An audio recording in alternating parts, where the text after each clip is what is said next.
लाओ त्से अगला सूत्र कहते हैं, मेरे उपदेश समझने में आसान है और साधने में भी आसान है, लेकिन ना कोई उन्हें समझ सकता है और ना कोई उन्हें साध सकता है। मेरे शब्दों में एक सिद्धांत है, मनुष्य के कारोबार में एक व्यवस्था है। क्योंकि इन्हें वे नहीं जानते हैं, वे मुझे भी नहीं जानते हैं। चूंकि बहुत कम लोग मुझे जानते हैं, इसलिए मैं विशिष्ट हूं।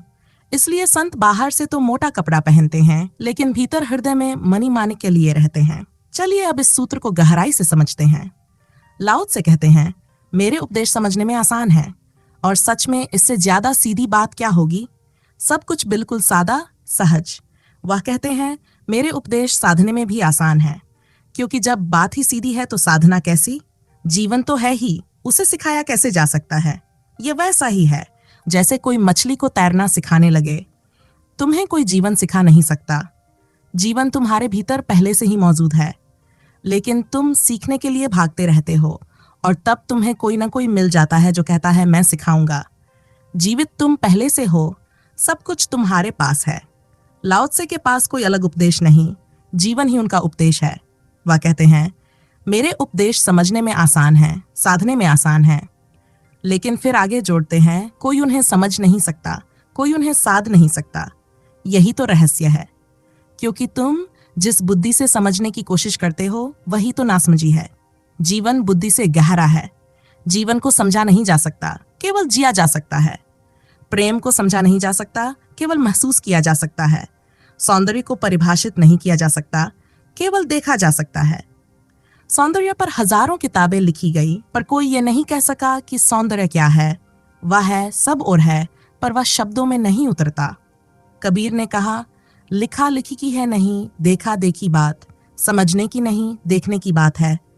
जब तुम किसी फूल को खिलते देखते हो तो वह सिर्फ आंख से नहीं दिखता, वह पूरे शरीर से महसूस होता है, तुम्हारे रोए रोए में उतर जाता है। तुम भी उसके साथ कहीं भीतर खिल उठते हो।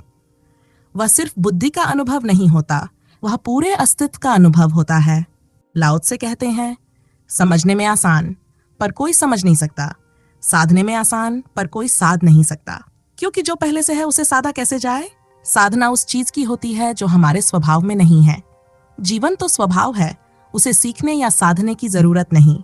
एक बच्चा जब जन्म लेता है तो उसे भाषा सिखानी पड़ती है, गणित सिखाना पड़ता है, पर प्रेम कोई नहीं सिखाता। फिर भी जब वह बड़ा होता है, प्रेम अपने आप जाग उठता है। अगर उसे किसी जंगल में भी पाल दिया जाए, किसी ने कभी प्रेम का नाम तक ना लिया हो, तब भी उसके भीतर प्रेम की लहर उठेगी, क्योंकि वह उसका स्वभाव है। जानवरों, पक्षियों, पेड़ों को कौन प्रेम सिखाता है। कोई विश्वविद्यालय तो नहीं जो उन्हें प्रेम पढ़ाता हो, वह स्वभाव से आता है। और जीवन भी तुम्हारा स्वभाव है, उसे कोई सिखा नहीं सकता। सिखाने की जरूरत तो उसी की होती है जो स्वभाव नहीं है। भाषा सिखानी पड़ती है, गणित सिखाना पड़ता है, तर्क सिखाना पड़ता है, लेकिन जीना सिखाया नहीं जा सकता। जीवन कोई शिक्षा नहीं है, कोई सभ्यता नहीं है, जीवन तुम हो। लखनऊ के पास एक बार एक बच्चा मिला जिसे भेड़ियों ने पाला था। वह चारों हाथ पैर से चलता था, आदमी की तरह खड़ा नहीं होता था, भाषा नहीं जानता था। लेकिन जब कोई प्रेमपूर्ण हाथ उसके सिर पर फिरता था तो वह शांत हो जाता था। उसे मां का याद नहीं था, पर प्रेम का अनुभव उसे भी था। जब उसे सभ्य बनाने की कोशिश की गई तब वह मर गया, क्योंकि उसे सिखाने की चेष्टा भारी पड़ गई। जीवन को सिखाने की कोशिश भी वैसी ही है। जितना सिखाते हो उतना जीवन दुर्बल होता जाता है। जीवन को सिखाने की जरूरत नहीं, उसे बस जिया जाता है। लाओ त्से कहते हैं, तुमने जितना सीख लिया है वही तुम्हारे रास्ते की दीवार बन गया है। थोड़ा अनसीखा करो ताकि तुम मुक्त हो सको, ताकि दीवारें गिर सकें। जीवन को सिखाना नहीं है, जीवन को बस जीना है, क्योंकि जीवन कोई उपदेश नहीं, जीवन स्वयं ही उपदेश है। इसीलिए लाओ त्से कहते हैं, ना कोई उसे साध सकता है, ना कोई उसे समझ सकता है। बात समझने में आसान है, लेकिन जो समझने की कोशिश करता है वही चूक जाता है, क्योंकि जीवन को समझने की कोशिश करना जीवन से दूर जाने जैसा है। साधने में आसान है, पर कोई साध नहीं सकता, क्योंकि जीवन को तुम्हारे साधने की कोई जरूरत ही नहीं। जीवन लंगड़ा नहीं है कि उसे तुम्हारी बैसाखियों की जरूरत पड़े। जीवन के अपने पैर हैं, अपने पंख हैं, तुम बस उसे खुला छोड़ दो, बिना बंधनों के, बिना किसी भय के, और तुम देखोगे जीवन अपने आप चलने लगेगा, दौड़ने लगेगा, उड़ने लगेगा। कोई आकाश इतना बड़ा नहीं है जहां जीवन उड़ ना सके। वह सबसे विशाल आकाश को भी छोटा सा आंगन बना लेता है। लेकिन जैसे ही तुम साधने की कोशिश करते हो, तुम चूक जाते हो। समझने की कोशिश करते हो तो नासमझी पैदा होती है। इसीलिए विद्वानों से ज्यादा अज्ञानी कोई नहीं होता, क्योंकि उन्होंने समझने की इतनी कोशिश की है कि समझ ही खो दी। तुम्हारी बुद्धि छोटी है और तुम उसी से उस जीवन को साधने चले हो जो असीम है, अखंड है। अंश अगर अंशी को साधने निकले, खंड अगर अखंड को पकड़ने की कोशिश करे, तो केवल संघर्ष ही होगा, समर्पण नहीं। साधना तभी है जब तुम खंड का आग्रह छोड़ दो, जब तुम बूंद को सागर में गिरा दो। फिर सागर संभाल लेगा। फिर ये मत पूछना बूंद का क्या होगा, भटक जाएगी क्या? नहीं, वह सागर बन जाएगी। पर तुम बूंद को बचाते रहते हो और सागर को साधने की कोशिश करते हो। यही तुम्हारी भूल है। अगर लाओ त्से को ठीक से समझो तो कोई साधना नहीं है। इसीलिए उसने कभी किसी योग विधि, किसी पद्धति, किसी मार्ग की बात नहीं की। वह कहते हैं, तुम्हें जो मिला है उसे जियो, तुम जो हो उसे पूरी तरह से भोगो। लेकिन तुम जीने में भी कंजूस हो गए हो। तुम श्वास तक डर डर के लेते हो।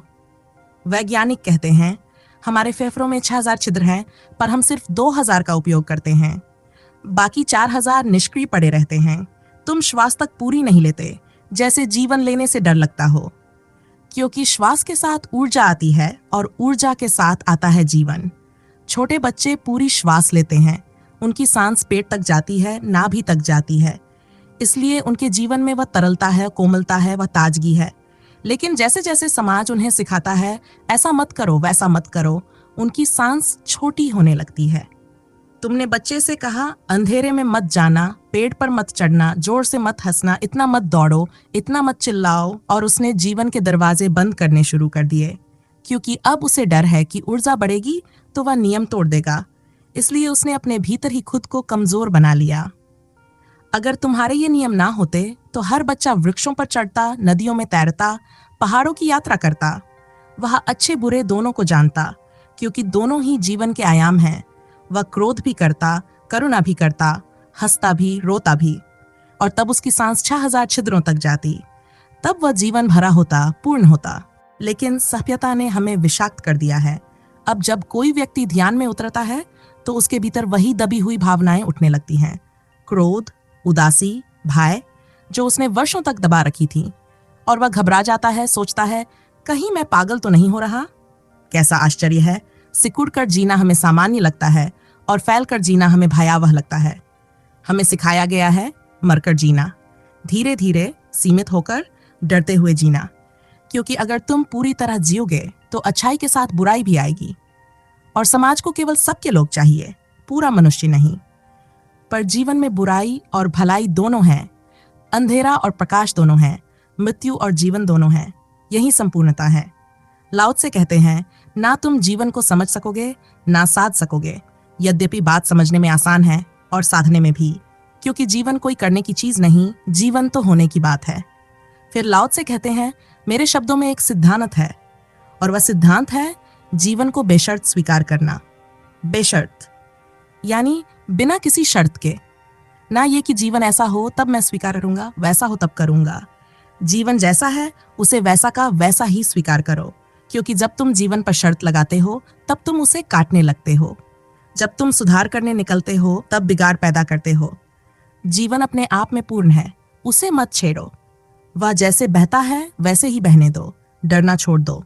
खोने को कुछ नहीं है और पाने को सब कुछ है। लेकिन जब यह कहा जाता है अभय से जी लो, तुम्हारे भीतर सवाल उठता है, फिर पाप का क्या होगा, बुराई का क्या होगा, समाज, संस्कृति, नियम, इनका क्या होगा? लाओ त्से कहते हैं, अभय से जीने वाला पाप से नहीं डरता, इसलिए पाप धीरे धीरे विलीन हो जाता है। जो निषेध करता है वही उसे और गहरा करता है, और जो स्वीकार कर लेता है उसके लिए सब कुछ एक लय में जुड़ जाता है। देखो, बुराई भी आवश्यक है। बुराई नमक है जिसके बिना भलाई बेस्वाद हो जाती है। जिसे क्रोध नहीं आता उसकी करुणा उथली है, और जिसने क्रोध को जाना उसे जिया, उसी के भीतर करुणा की गहराई जम लेती है। जिसने वासना को पहचाना उसी के भीतर ब्रह्मचर्य का प्रकाश फूटता है। क्योंकि जो अंधेरी घाटियां पार करता है वही ऊंचे शिखरों तक पहुंचता है। जो बेशर्त जीता है उसके लिए शुरुआत कठिन होती है, क्योंकि चारों ओर समाज है, नियमों, निषेधों, डर और नरक का जाल। मुर्दे लोग तुम्हें भी मुर्दा बनाने की कोशिश करेंगे। जो खुद नहीं जी पाए वे तुम्हें भी जीने नहीं देंगे। तुम हंसोगे तो उन्हें चुभेगा। तुम नाचोगे तो वे तुम्हारे उत्सव पर जहर छिड़क देंगे। वे चाहेंगे कि तुम भी उतने ही निर्जीव हो जाओ जितने वे हैं। लेकिन जिसने जीवन को बेशर्त जिया है वह दूसरों को भी मुक्त करता है। वह तुम्हें नहीं काटता, जोड़ता है। वह तुम्हारे भीतर की पंगुता को मिटाता है। और जो खुद नहीं जी पाया वह तुम्हें जीने नहीं देगा। लाओ त्से कहते हैं, मेरे उपदेश सुनने में आसान है, साधने में भी आसान है, लेकिन समझने में कठिन है। क्योंकि जीवन के चारों ओर जो जाल है वह जीवन के ही खिलाफ है।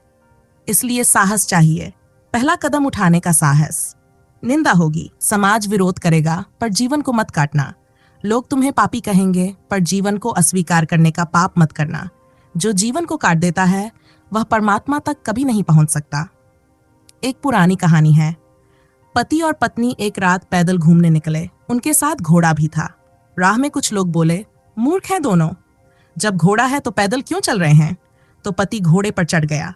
फिर आगे कुछ लोग बोले, देखो खुद सवार है और पत्नी को पैदल चला रहा है। पति नीचे उतरा और पत्नी को चढ़ा दिया। फिर आगे चला तो कुछ और लोग बोले, देखो औरत निर्लज है, पति पैदल चल रहा है और खुद घोड़े पर सवार है। फिर दोनों ही घोड़े पर चढ़ गए। अब कुछ लोग बोले, घोड़े की जान लोगे, इतना कमजोर घोड़ा और उस पर 2 लोग सवार हैं। अंत में उन्होंने सोचा, चलो घोड़े को उठा लेते हैं। तो दोनों ने घोड़े को कंधे पर उठा लिया। जब वह पुल पर पहुंचे तो लोग बोले, हद है, घोड़ा तो सवारी के लिए होता है, डोने के लिए नहीं। इसलिए लोगों की परवाह मत करो, वो तो निंदा करेंगे ही, क्योंकि वे निंदा करना चाहते हैं। तुम्हारा करना तो बस बहाना है। इसलिए समझदार उनकी परवाह नहीं करता। वह ऐसे जीता है जैसे संसार में अकेला है। जो ऐसा जीता है वही लाओ त्से के सिद्धांत को जीता है। और लाओ त्से कहते हैं, मनुष्यों के जीवन में एक व्यवस्था है। वह व्यवस्था यह है कि जीवन विरोधियों के मिलन से बना है। जीवन और मृत्यु, दिन और रात, भलाई और बुराई, ये विरोधी नहीं, सहयोगी हैं। मन इसे नहीं समझ पाता, पर अस्तित्व जानता है कि यही संगीत है। अगर तुमने जीवन को बेशर्त स्वीकार किया और विरोध को सहयोग समझ लिया तो तुम मुक्त हो जाओगे। जो विरोध को विरोध मानता है वही बंधा रहता है।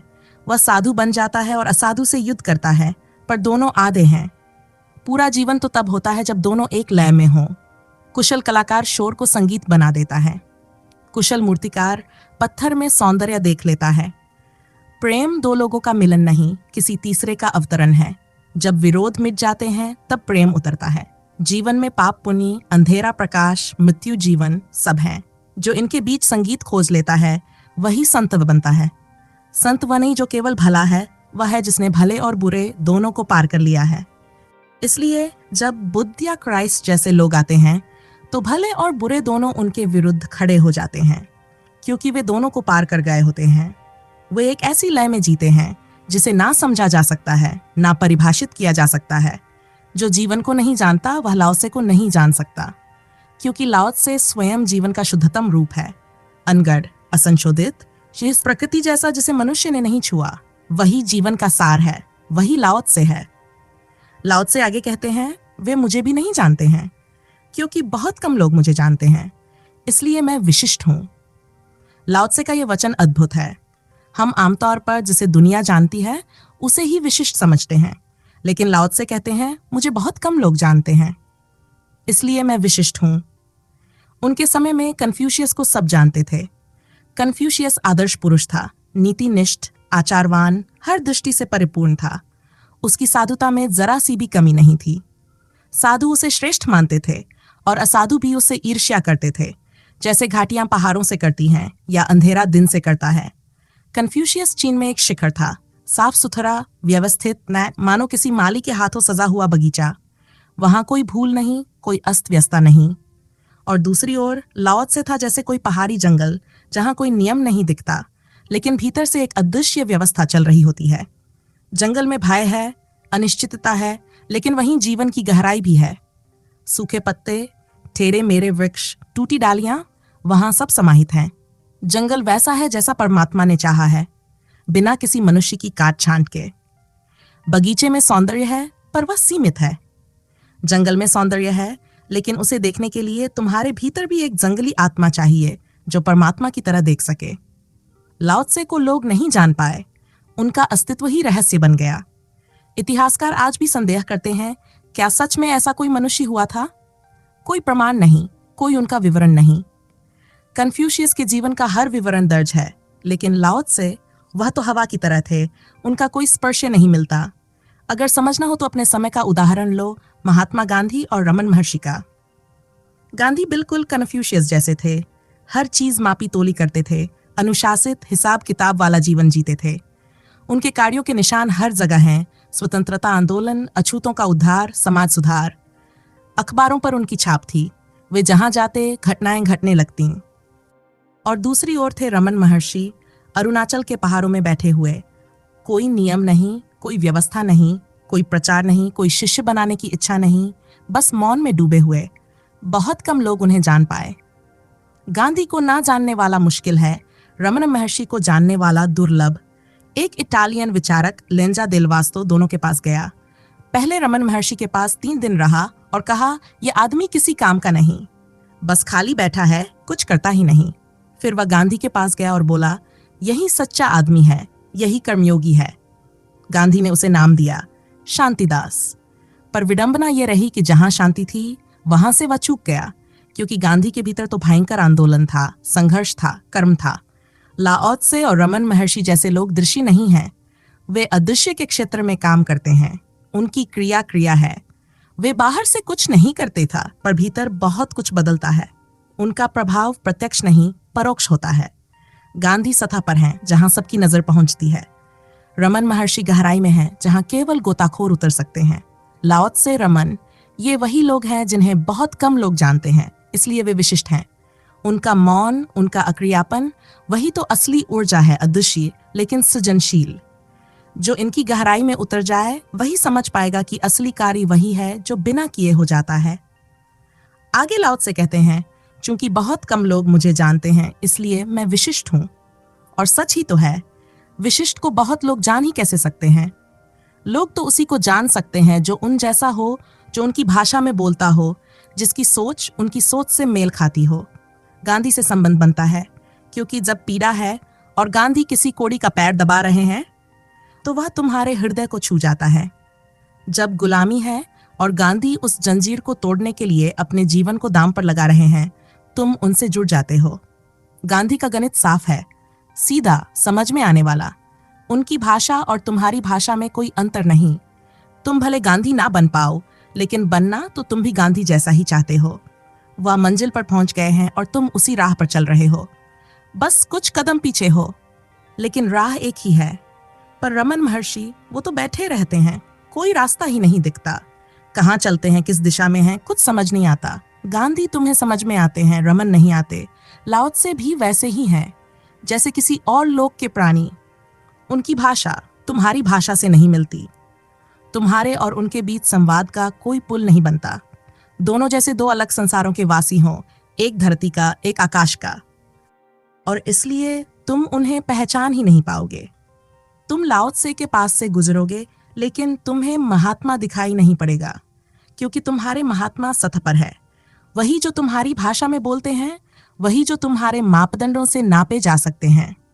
इतिहास में ना जाने कितनी बार तुम ऐसे लोगों के पास से गुजरे होगे जो लाओ त्से जैसे थे, लेकिन तुमने उन्हें पहचाना नहीं, क्योंकि वे तुम्हारी परिभाषा के महात्मा में नहीं थे। वे अस्पताल में सेवा करते नहीं दिखे, ना किसी आंदोलन में भाषण देते, ना किसी समाज सुधार की सभा में। उन्होंने दहेज प्रथा के खिलाफ कोई जुलूस नहीं निकाला, ना जाति उन्मूलन का कार्यक्रम चलाया। तो तुम उन्हें जानो कैसे? वे तो वृक्ष जैसे थे, शांत, स्थिर, जड़ से जुड़े। वे तो पहाड़ी झरनों जैसे थे, अपने ही प्रवाह में बहते हुए, बिना किसी उद्देश्य के, फिर भी पूर्ण। वे तो चट्टानों जैसे थे, मौन में स्थित।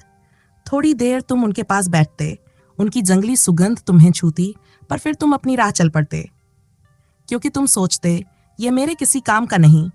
तुम उनका उपयोग ना कर सके, और जो उपयोग में ना आए उसे तुम त्याग देते हो। पर क्या विराट का कभी उपयोग हो सकता है? आकाश का क्या उपयोग करोगे? तुम्हें तो छोटे छोटे आंगन चाहिए, जहां दीवारें हों, सीमाएं हों, जहां तुम अपने महात्माओं को रख सको, नाप सको, पूज सको। पर लाओ त्से, वह तो असीम है।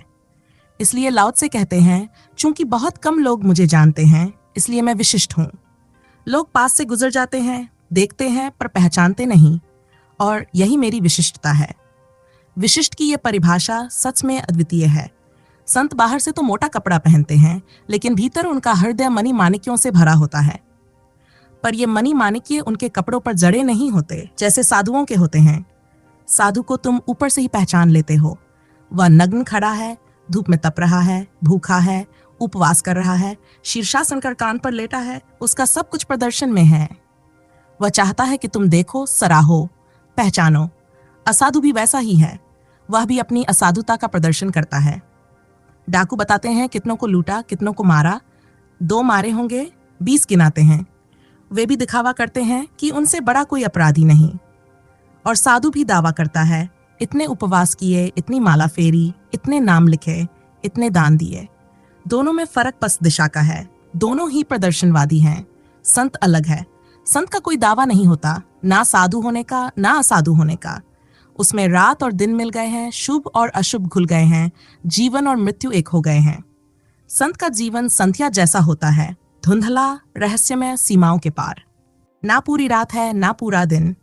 जिन्हें दोपहर की चकाचौंध की आदत है, उन्हें संध्या पसंद नहीं आएगी, और जिन्हें घने अंधकार में जीने की आदत है, उन्हें भी ये विरल प्रकाश नहीं भाएगा। संत वही पहचान सकता है जिसके पास धुंधले में देखने की आंखें हैं, जो रहस्य को देखने की क्षमता रखता है। संत के भीतर बड़े मणि माणिक्य हैं, पर उन्हें देखने के लिए आंख चाहिए जो पारदर्शी में झांक सके। काश तुम संध्या में झांक सको, तो दिन और रात दोनों मिल जाएंगे। काश तुम संत के भीतर झांक सको, तो शुभ अशुभ, आरंभ और अंत सब एक हो जाएंगे। संत बाहर से सादा है, भीतर से समृद्ध। वह दावा नहीं करता, प्रमाण नहीं देता। अगर तुम्हें दावेदारों की आदत है तो तुम संत को नहीं पहचान सकोगे। संत बिना दावे के जीता है, बिना शर्त के जीता है। वह सिर्फ जीता है, सरलता से, सहजता से। अगर तुम्हें जीवन की सुगंध पहचानने की कला आ गई तो तुम संत को पहचान सकोगे, क्योंकि संत के पास से ही परमात्मा के मंदिर का द्वार खुलता है। लेकिन संत को पहचानना आसान नहीं है। संत जीवन जैसा ही सरल है, इसलिए कठिन है। साधु को साध सकते हो, असाधु को भी, पर संत को नहीं। संत को तो बस जिया जा सकता है, महसूस किया जा सकता है। अगर तुम उसके पास 2 पल बैठ जाओ, विधि विधान छोड़ दो, बस उसकी उपस्थिति में रहो, तो उसका हृदय तुम्हारे भीतर डोलने लगेगा। उसकी धड़कन तुम्हारी धड़कन का हिस्सा बन जाएगी, और वही पहचान है, वही शिष्यत्व है, सीखने की नहीं, होने की कला।